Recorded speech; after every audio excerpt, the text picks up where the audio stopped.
দর্শক, বহুল আলোচিত শিশু রামিসা হত্যাকাণ্ডের জন্য আদালতে যে মামলা হয়েছিল, এই মামলা চূড়ান্ত রায় আজকে ঘোষণা হয়েছে। এই মামলায় প্রধান দুইজন আসামি ছিল আসামি সোহেল রানা এবং তার স্ত্রী স্বপ্না খাতুন। তাদের দুইজনকে মৃত্যুদণ্ড দেওয়া হয়েছে। আসামি সোহেল রানার বিরুদ্ধে অভিযোগ ছিল সে শিশু রামিসাকে ধর্ষণ এবং হত্যা করে, এবং তার স্ত্রীর বিরুদ্ধে এই কাজে সহযোগিতার অভিযোগ আছে। আসলে এই ঘটনার যে বিষয়বস্তু বা এই ঘটনার একটা সামারি চলুন আমরা জেনে আসি।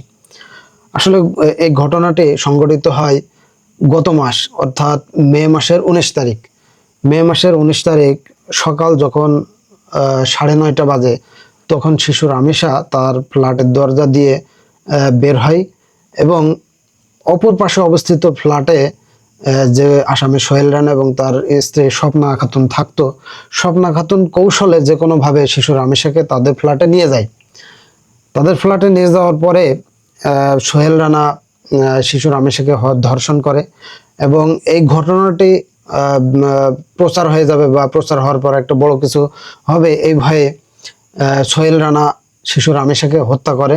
এবং এই হত্যার কাজে সোহেল রানার স্ত্রী স্বপ্না খাতুন হেল্প করে, এবং এক পর্যায়ে যখন রামেশার স্কুলে যাওয়ার সময় হয়ে যায়, অর্থাৎ 10টা বাজলে তার পিতামাতা ওই রামেশাকে খোঁজ করে, কিন্তু কোথাও যখন খুঁজে না পায়, তখন সোহেল রানাদের যে ফ্ল্যাটের দরজা, ওই দরজার সামনে শিশু রামেশার একটা পায়ের জুতা ছিল।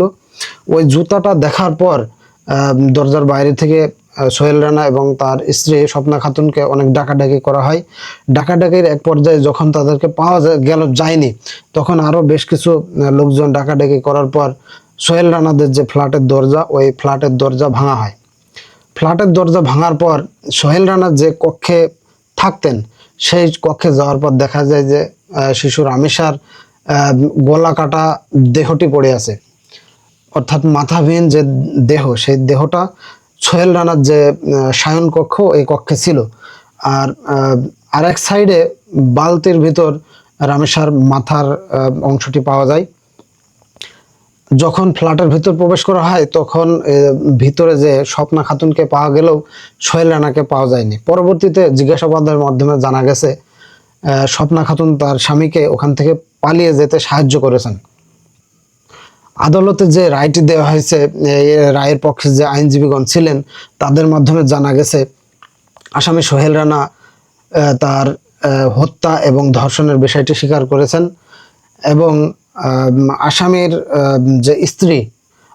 স্ত্রী নিজেকে নির্দোষ দাবি করেছেন। কিন্তু তাদেরকে ব্যাপক জিজ্ঞাসাবাদ এবং বিভিন্ন প্রক্রিয়া যাচাই বাছাইয়ের মাধ্যমে জানা গেছে যে স্বপ্না খাতুন কৌশলে শিশু রামেশাকে ফ্ল্যাটের ভিতরে নিয়ে যায় এবং সে এক পর্যায়ে শিশু রামেশাকে হত্যা করার ব্যাপারে সহায়তা করে এবং আসামিকে পালিয়ে যেতে সাহায্য করে।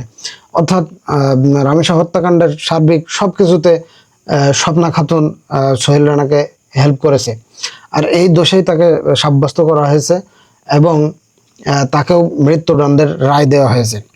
শুধুমাত্র মৃত্যুদণ্ড না, আসামি সোহেল রানাকে 5 লক্ষ টাকা জরিমানা এবং তার স্ত্রী স্বপ্না খাতুনকে আরও 2 লক্ষ টাকা জরিমানা দায়ের করা হয়েছে। আর এই জরিমানার টাকা বহন করবে আসামি সোহেল রানা এবং তার স্ত্রীর পক্ষের লোকজন বা তাদের ফ্যামিলি যারা আছে, তারা যদি এই টাকা দিতে না পারে, তাদের স্থাবর অস্থাবর যে সম্পত্তি আছে, সেই সম্পত্তি বিক্রি করে যে রামেশার যে পিতামাতা বা রামেশার পরিবারকে এই টাকার ক্ষতিপূরণ দিতে বলা হয়েছে। দর্শক, এই ঘটনাটি সংঘটিত হয়েছিল গত মাসের 19 তারিখে, অর্থাৎ 19শে মে, এবং আজকে জুন মাসের 7 তারিখ। আর জুন মাসের 7 তারিখে তাদের মামলার চূড়ান্ত রায় ঘোষণা হয়েছে নিম্ন আদালতে। কিন্তু এই রায়টি কার্যকর কবে হবে, এই প্রশ্নের যে উত্তর পাওয়া গেছে যে পরবর্তী যে আইনি প্রক্রিয়াগুলো আছে, এইগুলো সম্পন্ন করতে এখনো 3 মাস সময় লাগতে পারে। বিভিন্ন আইনজীবীরা বা আইন বিশেষজ্ঞ, আইন বিশ্লেষক যারা আছেন, তারা বলেছেন। তো দর্শক, শিশু রামেশা হত্যাকাণ্ডের এটাই ছিল সর্বশেষ আপডেট নিউজ। সকলে ভালো থাকুন, দেখা হচ্ছে পরবর্তী কোনো ভিডিওতে।